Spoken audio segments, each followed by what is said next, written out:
Welcome to my Asshole Podcast. Let's get into it.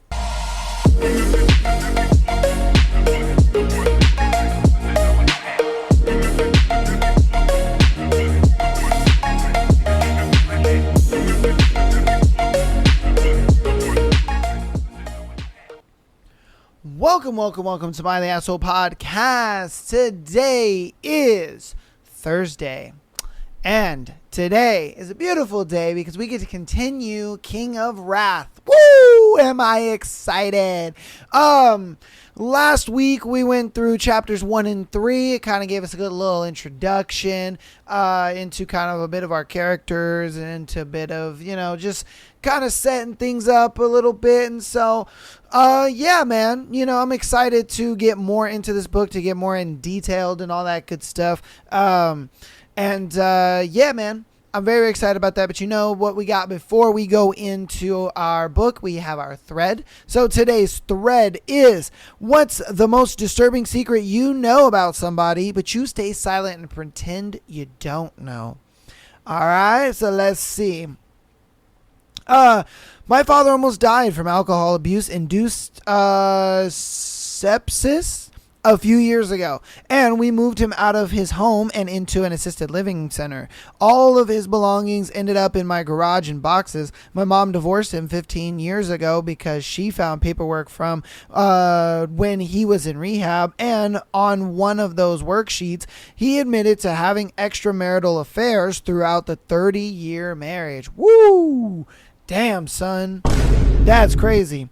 Recently, I've been going through everything and trashing what is expired or no longer needed.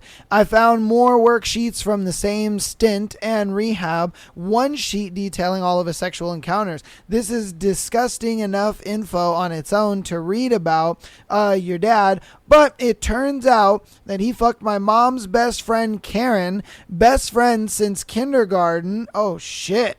The maid of honor in their wedding, who is still my mom's best friend today. Woo! God damn! My mom doesn't know. It wouldn't shatter her, but she's a tender-hearted saint of a woman. I've been wrestling with whether or not I should tell her. I also found needles and vials of Naxalone with a filer on how to use it in times when someone is overdosing from options or heroin. 5 out of the 6 vials had been used. I had no idea the whole time he was in and out of rehab and claiming to be sober that he was using heroin, let alone overdosing many times. Wow. Bruh. Imagine finding out all that kind of information about your dad, bro. Woo! I mean, look, the drug overdose and the drug overdose and the alcoholism and all that kind of stuff. All right, it is what it is. But the whole, he slept with his wife's maid of honor. He slept with his friend that he knew since kindergarten. Bro, how in the hell did that patent? You know what I mean? How? Did she always find, her best friend's dad hot and just thought, why not? Let me just, get some of that pickle, or what the fuck was going on here, man? Bruh. That's insanity, man. And then the best friend, Karen, bro, woo, damn. My man's dad had some secrets. He had some secrets. He took that shit to the grave. Man, and now it's all up to the son to just kind of, hush, hush and not tell nobody. But jeez, bro. That's wild. All right, what's the most disturbing secret that you know about someone, but you pretend not to know? My coworker's entire degree is fake. He photoshopped the diploma and no one ever checked. Stop the cap. Yo! That's what I meant to hit. That's crazy, bro. I mean, if I'm being honest with you, bro, nowadays, you could totally fake a lot of shit. You really can. When it comes to degrees and all that other stuff, bro, you could so fake some shit. You know what I mean? And I say that because nowadays the way jobs hire you and stuff, they do it they do like a pre-screening thing, and they send it through kind of pretty much an AI software that'll just go through, and it looks for like keywords that they implement and they look for. And it's simply one of those things where you could literally just put, I have a master's degree and, you know, this or that, you know what I mean? And then the little AI pre-screening thing will go through and be like, oh, cool, and it'll flag that as a green flag. And then they'll ask you about it. Oh, okay, so you went to this school, blah, blah, blah. And, you know, a couple Google searches, you can find some professors and find some classes and this and that, and be like, yeah, I studied under this professor and studied da-da-da-da-da-da-da.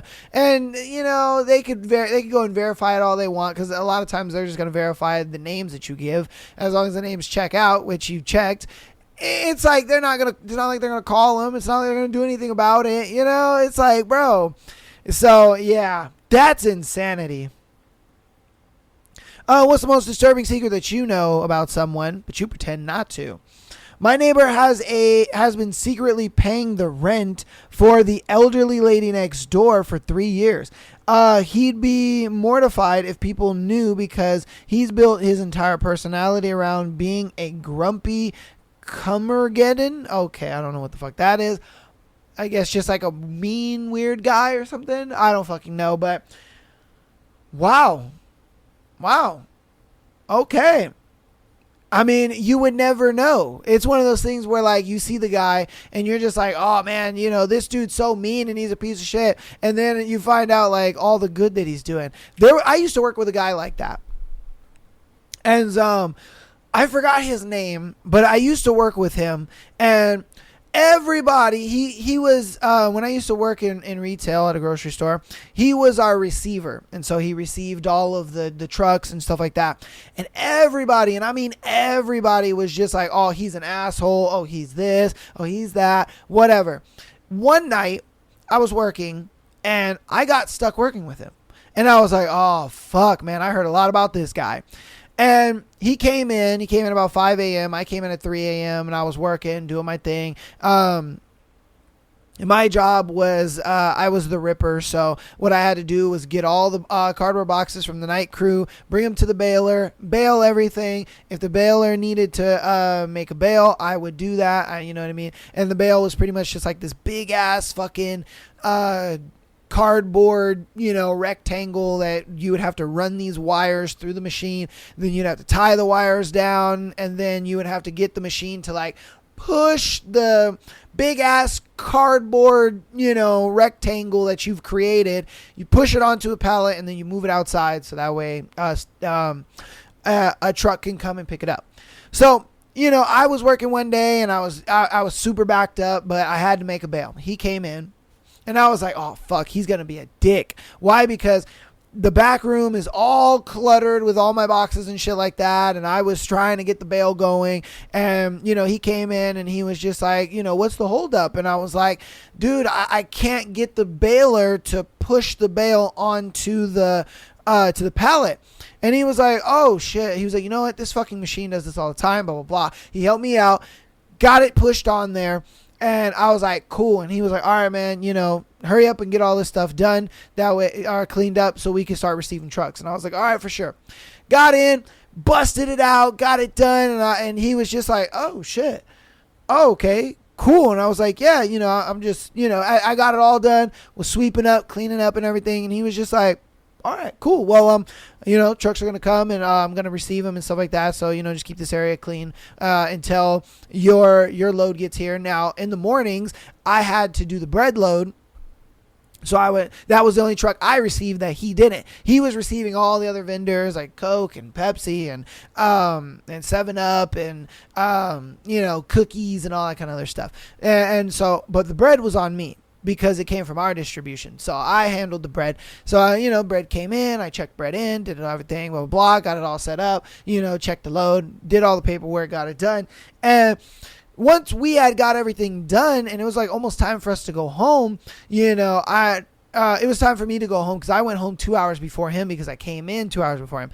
And I was like, hey man, anything I, you know, need to do before I leave? And he was just like, no, you've actually been the one person that's actually been the most help back here. And I was like, oh, really? And he was like, yeah. He was like, I needed you to do something. You fucking did it. I needed you to, clean out this back room. You got it done. I needed you to, clean up, stick around for bread. You did it. Like, I didn't have to fucking fight you to do your job. And I found out that was the reason why everybody hated the dude. And I was like, oh, well, what the fuck, man? You know what I mean? I totally forgot why I told that story. Because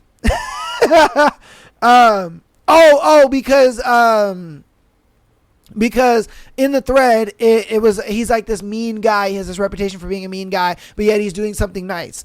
And so I got to know this guy because everybody was like, oh, he's a hard ass and he's a mean guy, blah, blah, blah, blah. But I got to know him. And crazy enough, he actually adopted 2 kids. And he's taking care of them by himself. So it's not a thing where, it's like him and his wife or nothing. No, his wife actually left him because he was unable to give her kids. And he really wanted kids. He was upset about that. She was upset that she couldn't get pregnant. His sperm count was either too low or, it just couldn't get her pregnant. And so he adopted 2 kids and took care of them on his own. And, he was just a good dude. I got to know him. He was into cars. We bonded over that. We bonded over comedians and all kinds of stuff. And people were like, why are you friends with him? And I'm like, because he's actually a cool dude.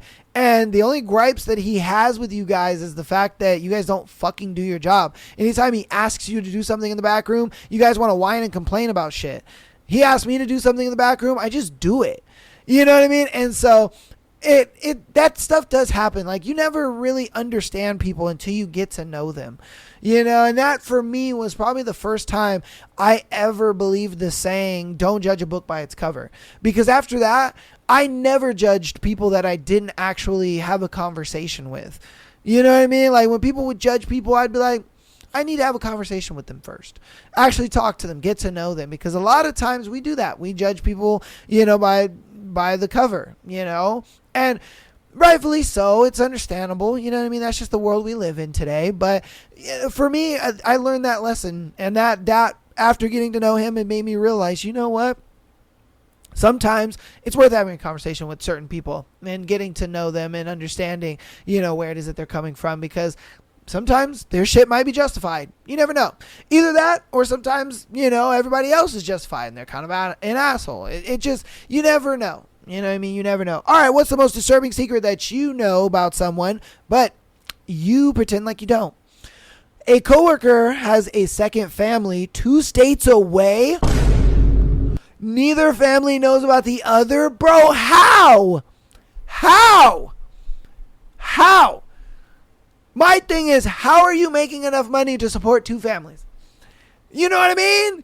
Bro, I would love to know what this guy does for a living. I would love to know. Because, if I had a girlfriend right now, and, we were thinking about having kids or whatever, because, I'm at that age where, I do want kids. I would, with my ex-fiance, I wanted kids with her. I really did. And it was one of those things where I wanted us to be married for, a year and then immediately have a kid, because I was so ready for that part of my life. And it was one of those things where, when I was with her, and I don't want to say I guess you can say I was taking care of her, because I did pay for everything in our relationship. And it was a thing where, when I was in our relationship and, I was taking care of pretty much 90% of everything. I ain't gonna lie to you, sometimes it was a struggle. Not all the time was it a struggle, but sometimes it was a bit of a struggle. And so, for you to have that 2 times over is kind of crazy to me. You know what I mean? We had, it was me, her, and we had our little cat, and that was our family and whatnot. And so just that kind of was a lot. And you know what I mean? And I know you're kind of thinking oh man, if that was a lot, then why the hell did you want to have a kid? And it's just well, because, I loved her and I really wanted to, have a kid, you know what I mean? Continue my legacy and all that good stuff. But it was just a thing where it was when I was thinking about it, crunching the numbers and, realizing that, okay, at that time I wasn't going to still be making the same money that I was making, because I am where I am now, you know what I mean? And I was kind of on kind of the same path of just like, you know, even if I was with her or not, I was still would have made the strides that I've made. And then I would be making the money that I'm making now. It's just the same fact. It's just a different fact of like, I would just be doing it, you know, in a relationship with her or married to her. And so it's a thing where it's like, I knew I would be here by the time, or in this position by the time, you know, her and I agreed to have children. And so I would be in a situation where I could take care of it comfortably and do that. But it's a thing where it's like, I know for me, it would have been a struggle just, you know, having my girl and a kid, you know, but let alone having 2 wives and, you know, possibly 2 kids or even more. That's just insane, dude. Insane to me, man. Wow. All right. What's the most disturbing secret you know about somebody, but you pretend you don't? My brother molested me as a child. Wow. Woo. Okay. I never spoke of it. It would have devastated my parents. His life was shitty as an adult. He died a lonely alcoholic. I've thrived. Yeah, bro. Wow. That's woo. Wow, that's insane. Like, what would make you look at your sister and be like, yeah, oh, that makes me horny? Like, no. You know what I mean? Like, stepsister, okay, sure, maybe, you know what I mean? Stepsis type thing. But if that's like your blood sister, which I'm sure this is, that's weird. That's extremely weird. Man, but you know, some people just lose their mind and go crazy, you know what I mean? Yeah, some people just lose their fucking minds and they just go insane. What's the most disturbing secret that you know about someone, but you pretend not to? My best friend fell in love and actively tried to seduce her biological father. Whoa. Whoa. Kissed him when he was drunk. Despite being a jobless drug addict, he was the one that had to go no contact after she wouldn't let it go. For context, she was adopted as a baby and met her parents for the first time at 18. Apparently, it's not uncommon for family members who aren't raised together. Her adopted father also had the emotional capacity of a stump, and she was still reeling from being raped in high school. She graduated and currently has a successful career with kids and a wonderful husband who I'm pretty sure has no idea. Well, thank goodness that she grew out of that, because I understand she probably looks at it like, I don't know this man. You know what I mean? Even though that is her biological dad, she doesn't look at him like that, because for 18 years, you know what I mean, she never knew who her dad was. She just saw this guy and was just like, damn, he's an attractive older man. Like, I kind of like that. Yum, you know, that's my shit. You know what I mean? She didn't really realize, like, oh, whoa, hold on. And I'm sure it was probably a shock when she found out, you know what I mean? But hey, you know, damn. Woo, I'm glad that, like I said, I'm glad she grew out of it. I'm glad she found a man that, you know, she's not related to to marry, because wow, that's a shocker. Again, though, see, that's one of those things where you cannot judge a book by its cover every time. You know, you got to get to know a person sometimes to really realize, like, because think about it, you know, they could have just heard the fact that this woman tried to be in a relationship or sleep with her biological dad, and you would sit there and be like, ew, oh, what the fuck? And honestly, I was the same way. I was like, holy shit.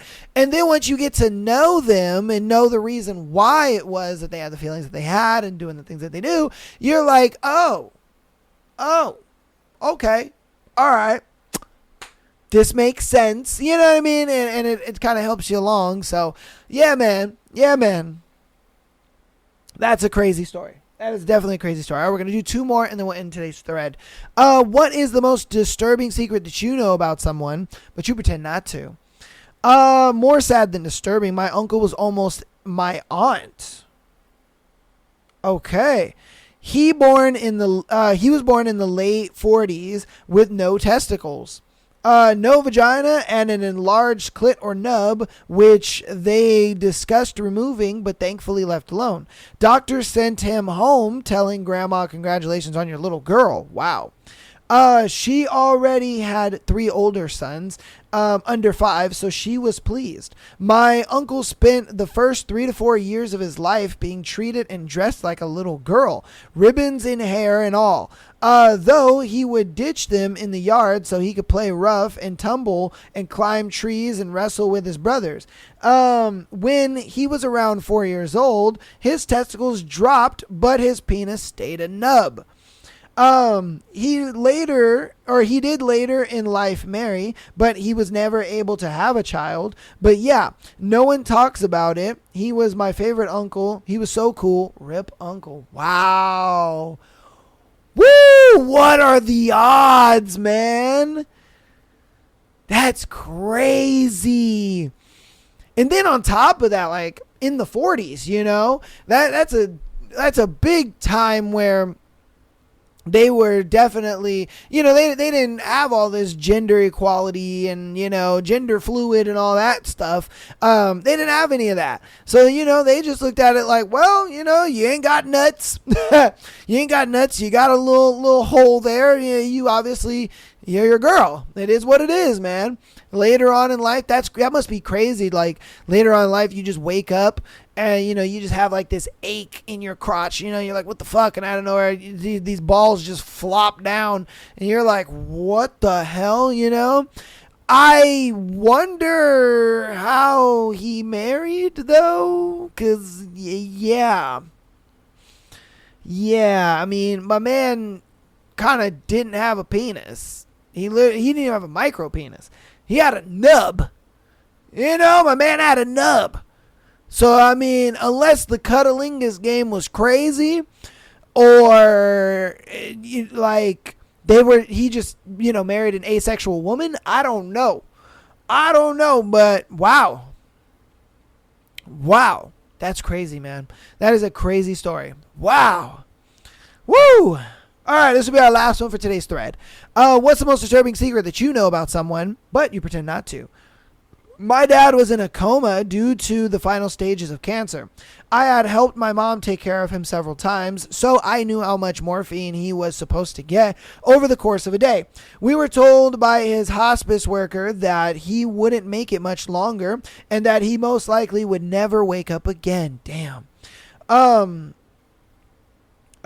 So on the last day, we all gathered around his bed and said our goodbyes. His breathing was struggled and his pulse was weak. My mom got his morphine out and got way more than he was supposed to take at once. My siblings didn't notice, but when she leaned in to give him some, we locked eyes and she kind of froze. Oh shit. But I nodded and she gave him enough to finally end his life. Was it murder? Not really. I don't think he would have made it to the next morning even if she didn't give him that much. And one of the last conversations he and I had was when he asked me not to let him die miserably, so he would have wanted us to do it. Dang, man. Oh my God. Imagine like driving over to the hospital that day knowing this is kind of what you're going to do. Because I don't think this was an on-the-fly decision. I really don't. I think that this was a decision that they made beforehand, realizing he's not going to wake up. You know what I mean? This is the last day that we're going to see him, and this is the last day we're really going to be able to conversate with him in some form of him being here. You know what I mean? And so driving to the hospital with that on your mind, imagine how heavy that would be on your mind, bro. Oh my God, that would be too much for me to handle, if I'm being real with you. That'd be way too much for me to handle. I know for me, I would have to say my goodbyes and all that kind of stuff, and then I would have to leave the room. Because there's no way I could, like, watch him flatline. Oh, just because it would be rough, but at the same time, I would want to be there. just because it's a thing where, like, if you've ever put down an animal before, it's one of those things where even the vets recommend that you stay there with your animal until they completely pass, because they tend to freak out and get scared, and they look for you as the procedure is going on. And so if you're there, a lot of times they know that it's okay for this to be happening. And I remember the first time we had to put down my ex's sister's dog. That was probably the hardest thing to do. And I had never put down an animal before. I had never watched an animal die. I never experienced that a day in my life. That was the very first time. And so they asked us, they were like, are you guys going to stay in the room, or are you guys going to leave? And we all agreed we're going to stay in the room. And so her dog's name was Beans. And we gave him the best last day ever. We took him to McDonald's and we got him chicken McNuggets. We got him a McDonald's pie. We let him eat French fries. We let him eat everything he couldn't eat. We took him to the dog park. We let him run around, and as much as he could, he was very, very sick. So, he didn't do much running around. So he was at the dog park. He ran around a little bit, and then he laid down most of the day. And we kind of just let him do whatever he wanted to do, whatever he wanted to. We took him to PetSmart, you know what I mean? And we bought him like treats and stuff, and we fed him a whole shit ton of treats this last day. And then the next morning came, and our appointment was around like the afternoon. We drove down there, and the procedure commenced, and we stayed with him the whole time. We were petting him the whole time. We were, telling him we love him, all this kind of stuff. And, he literally licked my ex's sister on the face. And that was like the last thing he did before he passed away. And it was one of those things where when we were in the car and we knew where we were going and what we were about to do, it was hard. Everyone was quiet. That whole drive there and the whole drive back, we were quiet. We didn't say a goddamn thing just because we knew what was going to happen. We knew that, we had to do this because, her dog had kidney failure and he wasn't going to last very long. And his procedures and medicine were very expensive. And, we knew that he wasn't going to last very long. He was an old dog too. He was 12 years old. He was 8. He was 8. He was 8 or 9 years old. I'm thinking of the second dog, my ex's dog that we had to put down. He was 12, and he had lung problems. And so you know what I mean. I that's why I think about when they were planning to overdose the morphine so that way he would pass away. Just knowing what you're about to do is just insanity and kind of crazy because, you're thinking to yourself holy shit, we're about to do this, and oh man, just the weight that's on your shoulder. It's crazy. Oh my goodness. But that's going to go ahead and be the end of that thread. Hopefully you guys enjoyed that thread. Hopefully I didn't make it too morbid on you guys. Hopefully I didn't make you cry or anything. You know what I mean? But yeah. Oh my goodness. If you have a secret that you know about somebody and you pretend that you don't know, definitely put it down in the comments, all right? I'd love to hear it. But without further ado, let's get on to announcements, and then we'll get right into our book, okay? So patreon.com/MyLandSoul Podcast. Get an exclusive episode every single Friday, as well as being able to send in your scenario to be featured on the Tuesday and Sunday show. If you want to check out all of the content and you want to do it for free, well, we are running a 7-day free trial over on Patreon. So check out the full Patreon for 7 days free and see if it's something you like. And if it is, pay the $3 a month and help your boy out. All right, over 100 hours of content on over there. Audio listeners, thank you for all the support. Keep rating the show 5 stars on your preferred listening platform. Keep downloading all that good stuff. Thank you guys so much for all the support you guys have been showing. I appreciate it so very much.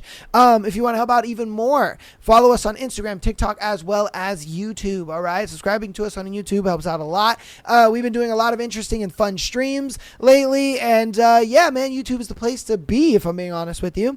If not, we stream on TikTok, we stream on Kick, and we stream on Twitch. So if you guys want to support anywhere, definitely support us on all platforms or support us on a few platforms. Up to you guys. I appreciate all the support regardless. Without further ado, though, let's get on into the book for today. I realized I forgot I needed to switch that over. Give me a moment. We will swap this out. Boop and boop. Okay.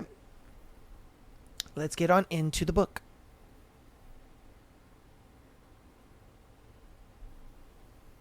Chapter 4. Dante. Neither Francis nor Cecilia said a word about my long absence from the dinner table Friday night. Vivian didn't mention our little chat in the office, and I returned to New York dissatisfied and on edge. I could have burned the Lau mansion to the ground with one flick of my lighter. Unfortunately, doing so would have brought the authorities straight to my doorstep. Arson was bad for business, and I'd never stooped to murder, yet. But certain people tempted me to cross the line every day, one of whom I happened to share blood with. "What's the emergency?" Luca slouched in the chair opposite mine with a yawn. "I just got off the plane. Give a guy time to sleep." According to the society pages, you haven't slept for the past month. Instead, he'd been partying it up around the world. Mykonos one day, Ibiza the next. His last stop had been Monaco, where he'd lost 50 grand at the poker table. "Exactly." He yawned again. "That's why I need sleep." My jaw hardened. Luca was 5 years younger than me, yet he acted like he was 21 instead of 31. If he weren't my brother, I would have cut him off without hesitation, especially given the shit show I found myself in thanks to him. "Aren't you curious why I called you here?" Luca shrugged, oblivious to the storm brewing beneath my calm. "You missed your baby bro?" "Not quite." I retrieved a manila folder from my drawer and placed it on the desk between us. "Open it." He gave me a strange look but obliged. I kept my gaze trained on his face as he flipped through the photos, slowly at first, then faster as the panic set in. Grim satisfaction passed through me when he finally looked up, his face several shades paler than when he'd entered. At least he understood what was at stake. "Do you know who the woman in those photos is?" I asked. Luca's throat bobbed with a hard swallow. "Maria Romano." I tapped the photo on the top of the pile. Niece of Mafia Don Gabriel Romano. 27 years old, widowed, and the apple of her uncle's eye. The name should ring a bell, considering you were fucking her before you left for Europe, as evidenced by these photos. My brother's hands fisted. "How did you—" "That's not the right question, Luca. The right question is what kind of casket you'd like at your funeral, because that's what I'll have to fucking plan if Romano ever finds out about this." The storm broke halfway through my sentence, fueled by weeks' worth of pent-up fury and frustration. Luca shrank back in his chair as I shoved my chair back and stood, my body vibrating at his sheer idiocy. "A mafia princess? Are you fucking kidding me?" I swept the folder off the desk in one furious motion, taking a glass paperweight out with it. The glass shattered with a deafening crash while the photos fluttered out and onto the ground. Luca flinched. "You've done some stupid shit in your life, but this has to take the cake." I seethed. "Do you know what Romano would do to you if he found out? He'd gut you like a fish in the slowest, most painful way possible." No amount of money would save you. He'll hang your body from a goddamn highway overpass as a warning, if there's even a body left after he's done with you. The last guy who'd touched a woman in Romano's family without his permission ended up with his dick cut off and his brains blown out in his bedroom. The guy had merely kissed Romano's cousin on the cheek. Rumor had it the mafioso didn't even like his cousin. If he found out Luca slept with his beloved niece, my brother would beg for death. Luca's skin took on a sickly green tint. You don't... What the hell were you thinking? How the fuck did you even meet her? The Romanos were famously insular. Gabriel kept a tight leash on his people, and they rarely ventured outside their family-controlled joints. We met at a bar. We didn't talk long, but we hit it off and exchanged numbers. Luca spoke fast, like he was afraid I would attack if he stopped. She doesn't have as many eyes on her now that she's widowed, but I swear, I didn't know who she was until after we slept together. She told me her father was in construction. A vein throbbed in my temple. He is in construction.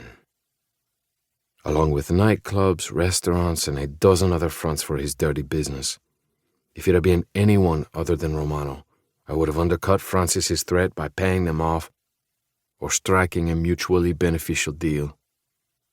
But unlike some businessmen who were short-sighted enough to entangle themselves in the underworld, I didn't fuck with the mafia. Once you got in, the only way to get out was in a casket. And I would rather set myself on fire than willingly put myself in a position where I had to answer to someone else.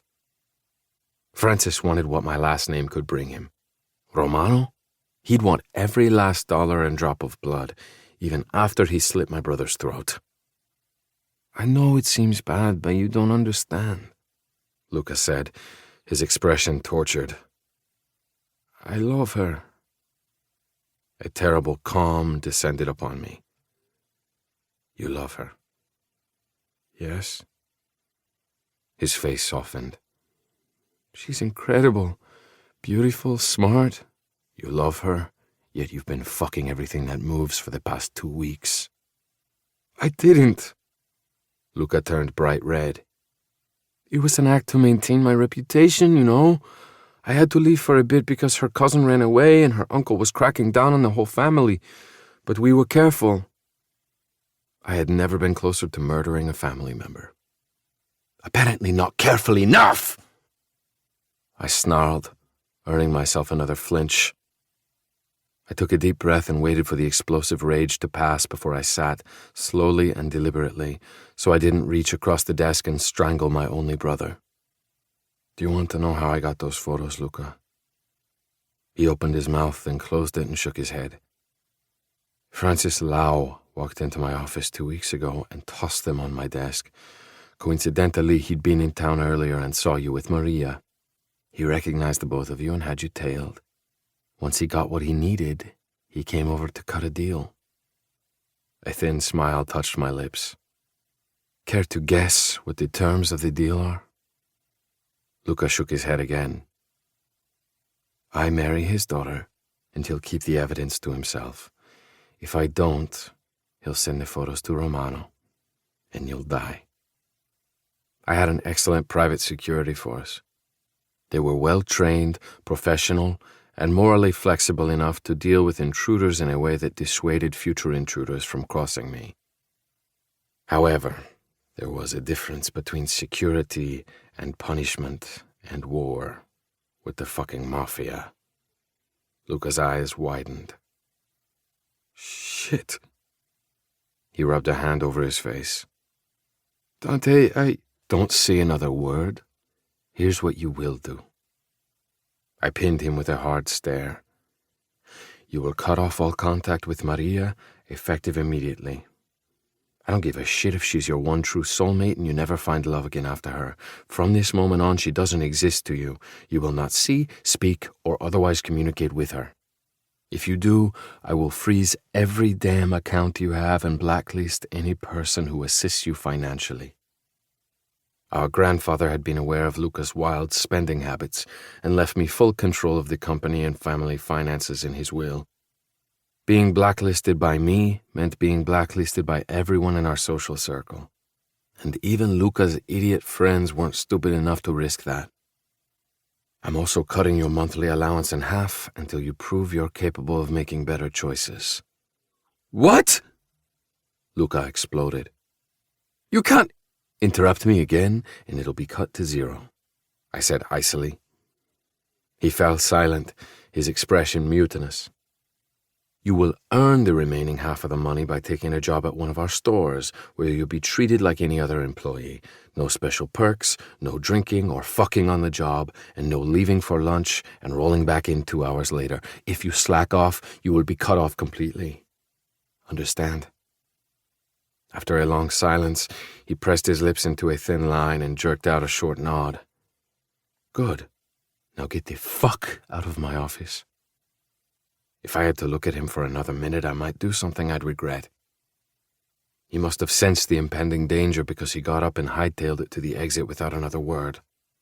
And Luca, I stopped him before he opened the door. If I find out you violated my rules and contacted Maria again, I'll kill you myself. My fist slammed into his stomach, hard and precise. My first hit of the night. Adrenaline buzzed through me as Kai grunted at the impact. Anyone else would have stumbled and gotten the wind knocked out of them, but in true Kai fashion, he only paused for a few seconds before shaking it off. You seem upset, he said as he countered with a left hook. I sidestepped it with millimeters to spare. Bad day at work? A hint of amusement shaded his question despite the direct hit he'd just taken. Something like that. Sweat dripped down my forehead and coated my back as I worked out my frustrations in the ring. I'd come straight to the Valhalla Club after work. Most members preferred the on-site spa, restaurants, or upscale gentlemen's club, which meant the boxing gym rarely saw any traffic except for me and Kai. Heard the Santeri deal is moving along, so it can't be that. Kai was barely out of breath despite the aggressiveness of our opening round. Maybe it's not work. Maybe. His expression turned speculative. It has to do with your engagement to a certain jewelry heiress. He let out another small grunt when I landed a hit on his lower ribs, but that didn't stop him from laughing at my scowl. You should know better than to try and keep something so big a secret, he said.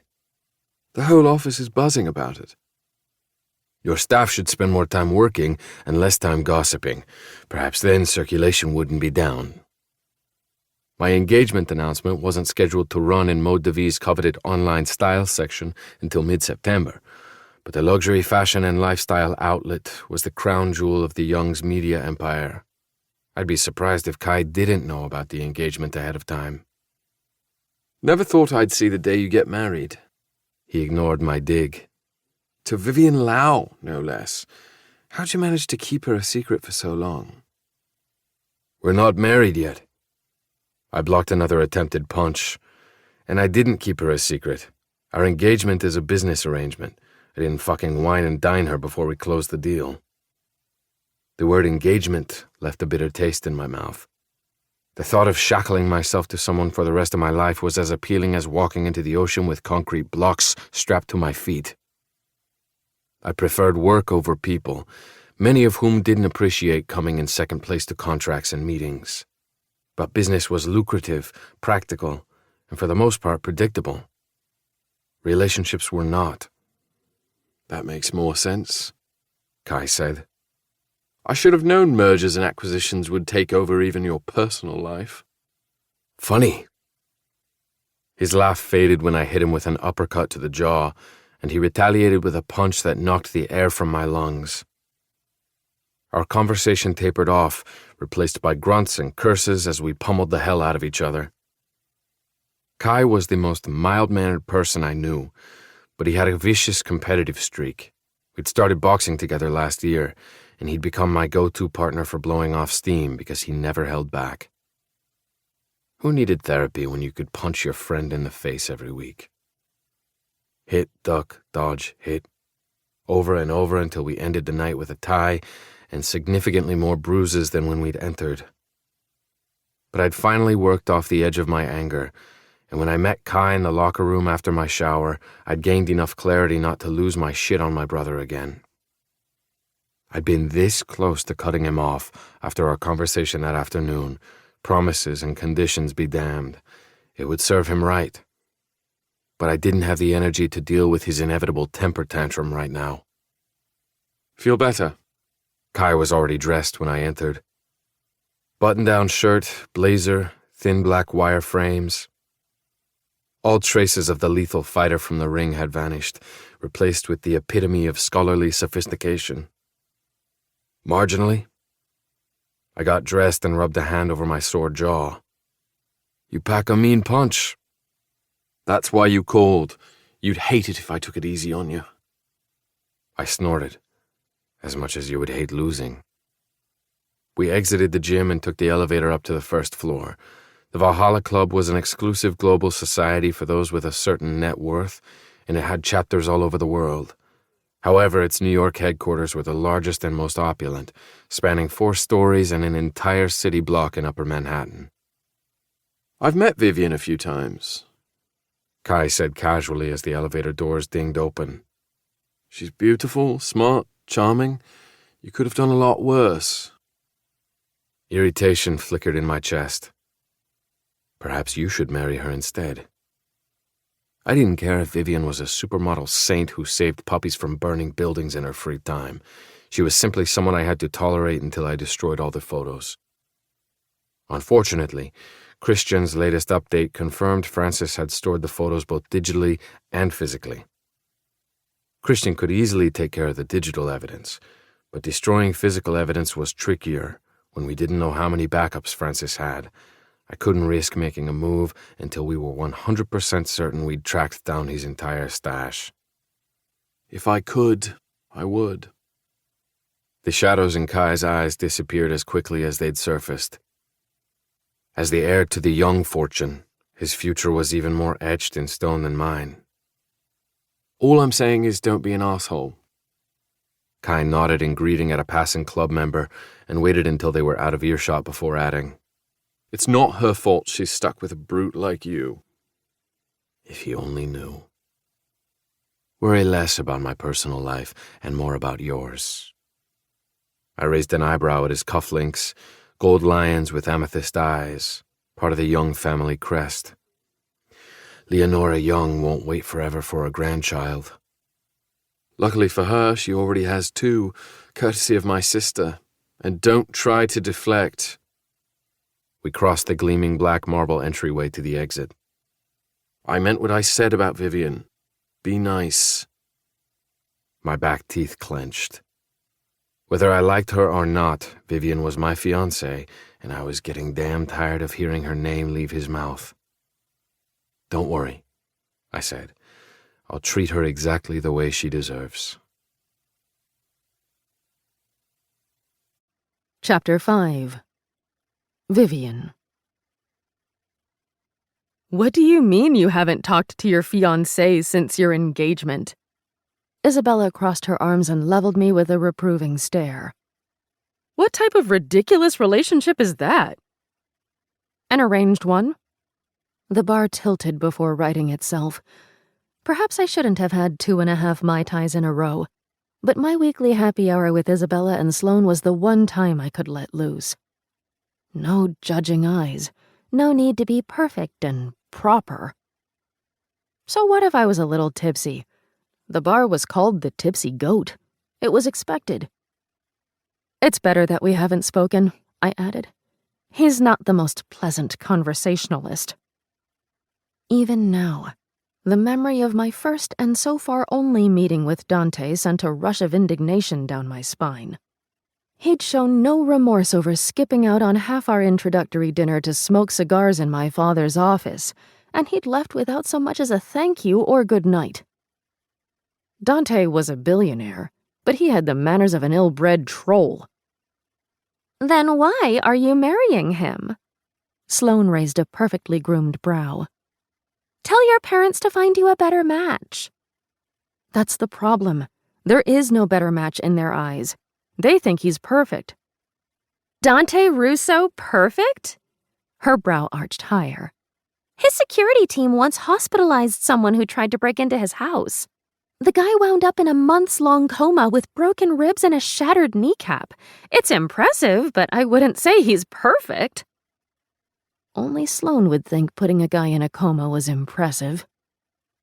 Trust me, I know. I'm not the one you have to convince, I muttered. Not that Dante's notorious ruthlessness mattered to my family. He could shoot someone during rush hour in Midtown Manhattan and they'd say the person deserved it. I don't understand why you agreed to any engagement at all. Sloane shook her head. You don't need your parents' money. You can marry who you want, and there's not a thing they can do about it. It's not about the money. Even if my parents cut off my inheritance, I had plenty left over from my job, investments, and trust fund, which I came into when I was 21. It's about... I searched for the right word. Family. Isabella and Sloane exchanged glances. This wasn't the first time we'd discussed my engagement or my relationship with my parents, but I felt compelled to defend them each time. Arranged marriages are expected in my family, I said. My sister did it, and so will I. I've known this was coming since I was a teenager. Yeah, but what are they going to do if you say no? Isabella asked. Disown you? My stomach plummeted. I forced a tight laugh. Maybe. Absolutely. They'd lauded my aunt for disowning my cousin after she turned down a scholarship to Princeton to open a food truck. Refusing to marry a Russo was 1,000 times worse. If I broke the engagement, my parents would never see or speak to me again. They weren't perfect, but the prospect of getting cut off from my family and being all alone made the Mai Tais slosh dangerously in my stomach. Isabella wouldn't understand, though. Culturally, we were similar, though she was Filipina Chinese instead of Hong Kong Chinese. But she came from a large, loving family who was okay with her moving across the country to bartend and pursue her writing dreams. If I expressed similar desires to my parents, they'd either lock me in my room and perform an exorcism or toss me onto the streets with nothing except the clothes on my back, figuratively speaking. I don't want to disappoint them, I said. They raised me, and they sacrificed a lot so I can have the life I have now. Marrying Dante would help all of us. Familial relationships shouldn't be transactional, but I couldn't shake the sense I owed my parents a huge debt for everything. The opportunities, the education, the freedom to live and work where I want without worrying about money. They were luxuries most people didn't have, and I didn't take them for granted. Parents took care of their children. When the children grew up, they took care of their parents. In our case, that meant said children married well and expanded the family's wealth and influence. It was just the way our world worked. Isabella sighed. We'd been friends since we met at a yoga class when I was 22. The yoga lessons hadn't lasted. Our friendship had. She knew better than to argue with me about my family. Okay, but that doesn't change the fact you haven't spoken to him when you're moving in with him next week. I fidgeted with my sapphire bracelet. I would have pushed back on giving up my West Village apartment to move into Dante's Upper East Side penthouse, but what would be the point? I would just be wasting my breath arguing with my father. However, other than Dante's address, I didn't have any details for the move. No keys, no building requirements, nothing. You have to talk to the man eventually, Isabella added. Don't be a wuss. I am not a wuss. I turned to Sloane. Am I? She glanced up from her phone. Technically, none of us were allowed to check our phones during happy hour. Whoever broke the rule had to pick up the tab for the night. In reality, Sloane had been bankrolling our happy hours for the past 6 months. She put the work in workaholic. Although I disagree with Isabella's advice 78% of the time, she's right. You have to talk to him before you move in. An elegant shrug. There's an art exhibition at Dante's house tonight. You should attend. Dante owned a notoriously impressive art collection rumored to be worth hundreds of millions of dollars. His annual private exhibition showcasing his latest acquisitions was one of the most coveted invites in Manhattan. We were technically engaged, and my lack of an invitation would have been embarrassing had I not been so relieved. After I move in, I'd have to spend every night with him, so I was clinging to my freedom while it lasted. The prospect of sharing a room, a bed with Dante Russo was unnerving. An image rose in my mind of him sitting behind my father's desk, eyes dark and posture arrogant, with tendrils of smoke curling around that boldly charismatic face. An unexpected heat ran between my legs. The press of his thumb against my lip, the smoky glint in his eyes when he'd looked at me. There'd been a moment, just one, when I thought he would kiss me. Not to show affection, but to dirty me up, to dominate and corrupt. The warmth curled low until the heavy expectancy of my friends' gazes pulled me back to the present. I wasn't in my father's office. I was in a bar, and they were waiting for an answer. The exhibition. Right. A cold rush of reality doused the heat. "I can't show up uninvited," I said, hoping they couldn't see me blush beneath my alcohol-induced redness. "It's rude." "You're not a random party crasher. You're his fiancée, even if you don't have a ring yet," Isabella countered. "Plus, you're moving in soon anyway.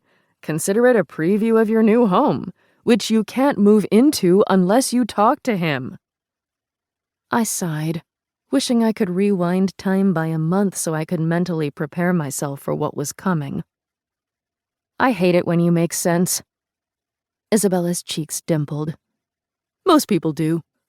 I would go with you because I love a good party crasher house tour, but I have a shift tonight." By day, she was an aspiring erotic thriller author. By night, she served overpriced drinks to overgrown frat boy types at a dive bar in the East Village. She hated the bar, its clientele, and its creepy manager, and was actively looking for another job. But until she found one, she was stuck. "Sloane?" I asked hopefully. If I were to confront Dante tonight, I'd need backup. "I can't. Asher Donovan crashed his Ferrari in London. He's fine," Sloane said when Isabella and I gasped. Neither of us cared about sports, but the famous soccer star was too pretty to die. "But I have to put out the media fire. This is the second car he's crashed in as many months." Sloane ran a boutique public relations firm with a small but high-powered client roster. She was always putting out fires. She motioned our server for the check, paid the tab, and made me promise to call her if I needed anything before she disappeared out the door in a cloud of Jo Malone perfume and platinum blonde hair. Isabella left soon after for her shift, but I lingered in the booth, debating what to do next. If I were smart, I'd go home and finish packing for my move. Nothing good would come of crashing Dante's party, and I could call him tomorrow if I really wanted. Pack, shower, and sleep, I decided. That was my plan, and I was going to stick to it. "I'm sorry, ma'am, but you're not on the list. It doesn't matter whether you're Mr. Russo's mother, sister, or fiancée." The hostess raised a brow at my bare ring finger. "I can't let you in without an invitation." My smile didn't falter.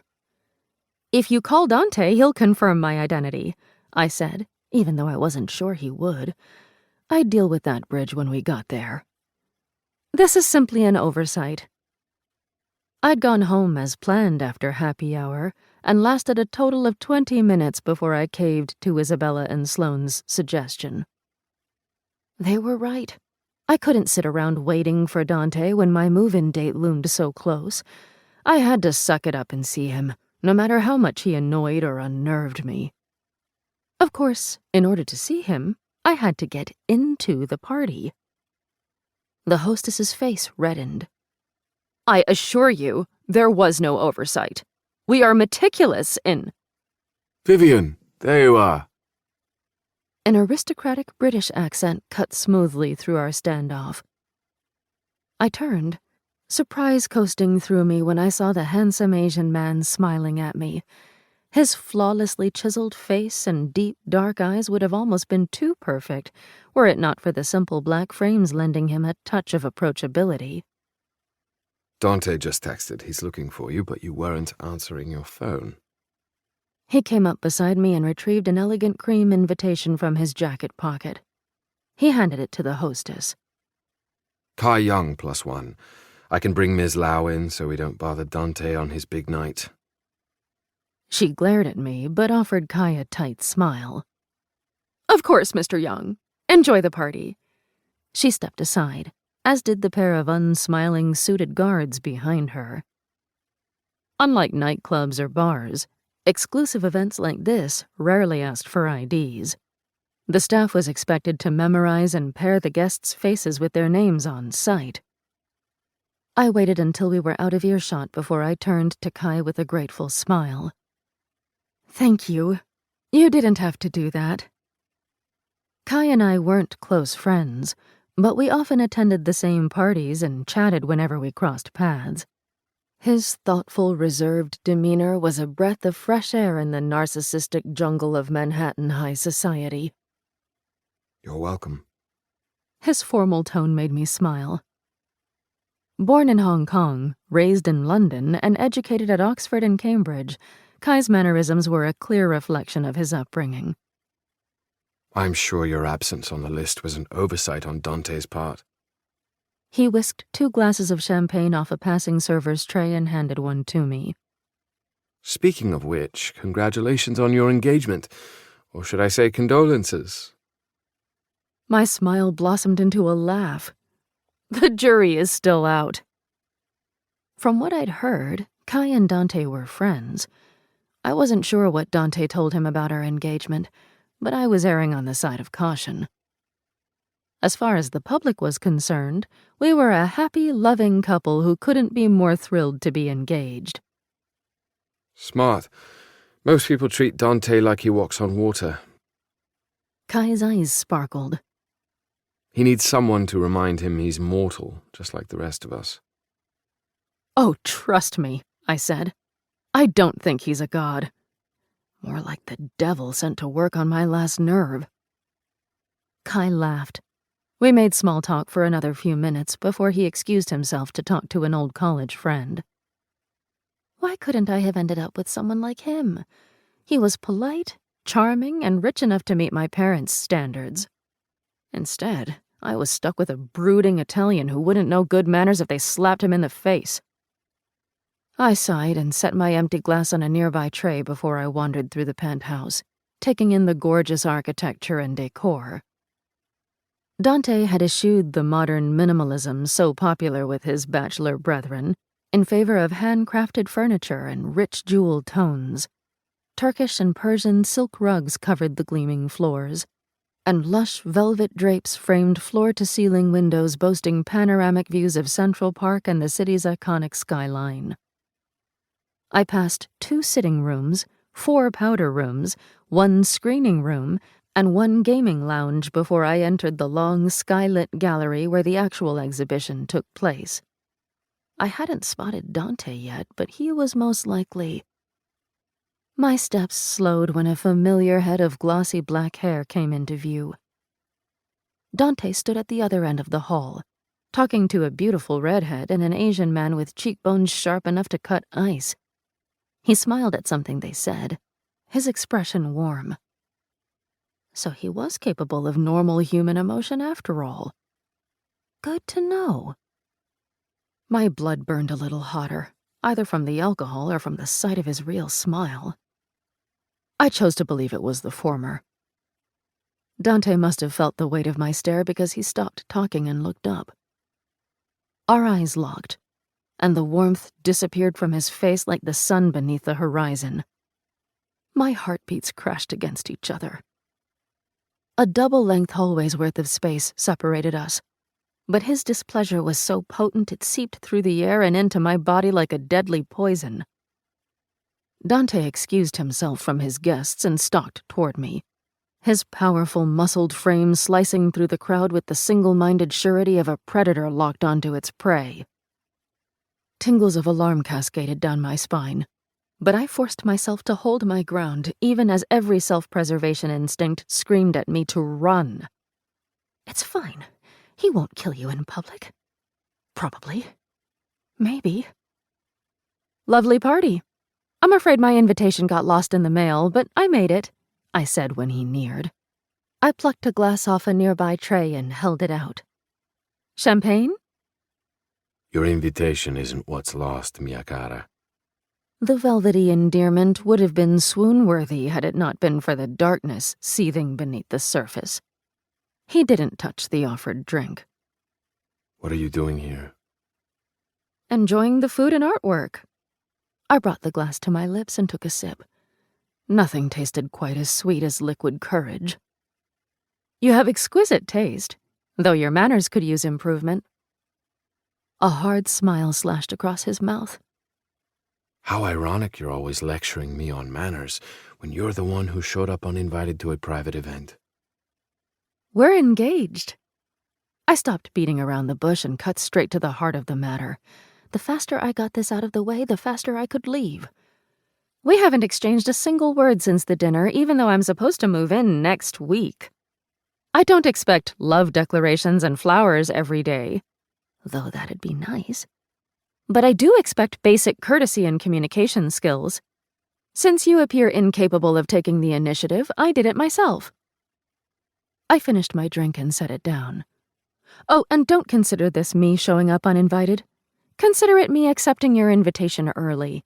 After all, you did agree to me moving in, did you not? I simply wanted to look at my new home before I committed to it. My pulse raced with nerves, but I kept an even tone. I couldn't set a precedent of backing down whenever Dante was upset. If he sensed any weakness, he'd pounce. Dante's smile didn't reach his eyes. That was quite a speech. You certainly didn't have this much to say at dinner the other night. The cold steel of his voice melted into rough silk as his gaze swept over me, gathering heat the farther it traveled. I almost don't recognize you. The intimacy of his double meaning throbbed in my veins and dropped between my legs. My tweed and pearls were safely tucked in the back of my closet now that I'd returned to New York. Instead, I wore a classic black cocktail dress, heels, and my favorite red lipstick. Diamonds glittered around my neck and on my ears. It wasn't anything groundbreaking, but it was the best I could do when rushing to get ready. However, the intensity of Dante's scrutiny made me feel like I'd showed up to a church reunion in a string bikini. My stomach tightened when his gaze trailed from my face down over my chest to where my dress hugged my hips. It skimmed over the bare length of my legs, the perusal almost obscene in its laziness and erotic in its thoroughness, like the caress of a lover determined to map every inch of my body with his attention. My throat dried. A flame ignited low in my stomach, and I suddenly wished I'd worn a conservative suit again tonight. It was safer, less capable of fogging my mind with rough drolls and electric attraction. What were we talking about? Different occasions require different approaches. I grasped for words and hoped they made sense. I cocked an eyebrow, praying Dante couldn't hear how fast my heart was beating. I knew it was physically impossible, but I couldn't shake the eerie sense he could see straight through me, like I was made of nothing more than 1,000 pieces of broken transparent glass. You might want to try that strategy sometime, I added, determined to keep the conversation going so I didn't sink into the mind-numbing heat of his stare again. People might like you better. I would if I cared about others' opinions. He dragged his eyes back up to mine, the picture of mocking cruelty once more.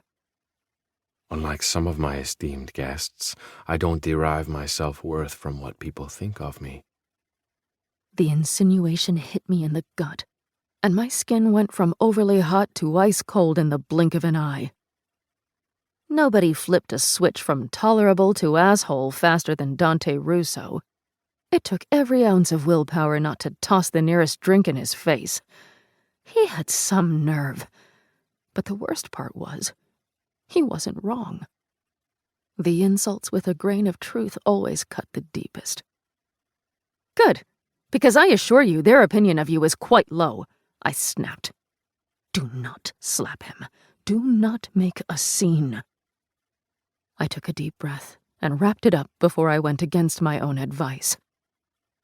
As delightful as I find our conversation, I have to excuse myself as I have other places to be. However, I expect all logistical information related to my move in my inbox by tomorrow at noon. I would hate to have to show up in front of your building and reveal your incompetence to your neighbors. I touched the diamond pendant at my throat. Imagine how embarrassing it would be if people found out the great Dante Russo couldn't coordinate something as simple as his fiancée's move-in. Dante's glare could have melted the gold frames hanging on the walls. You might not care what others personally think of you, but reputation is everything in business. If you can't handle your home life, how could you possibly handle your office dealings? I took a business card out of my clutch and tucked it into the jacket pocket of his suit. I assume you already have my contact information. In case you don't, here's my card. I look forward to your email. I walked away before he could respond. The heat of his anger lashed at my back, but I detected a tiny flash of something else in his eyes before I left. Respect. I kept walking, my heart in my throat and my feet moving faster and faster until I reached the nearest guest bathroom. Only when the door closed behind me did I slump against the wall and cover my face with my hands. Breathe. My surge of adrenaline was already fading, leaving me drained and anxious. I'd stood off against Dante and won. For now. But I wasn't naive enough to think that was the end of it. Even if standing up to him had garnered me grudging points in his eyes, he wouldn't let an uneven score against him stand. Somehow, I'd entered into a cold war with my fiancé, and tonight was just the opening battle.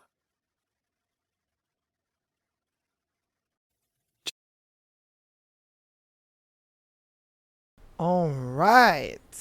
And that has been King of Wrath, chapters 4, 5, and 6. Oh, baby.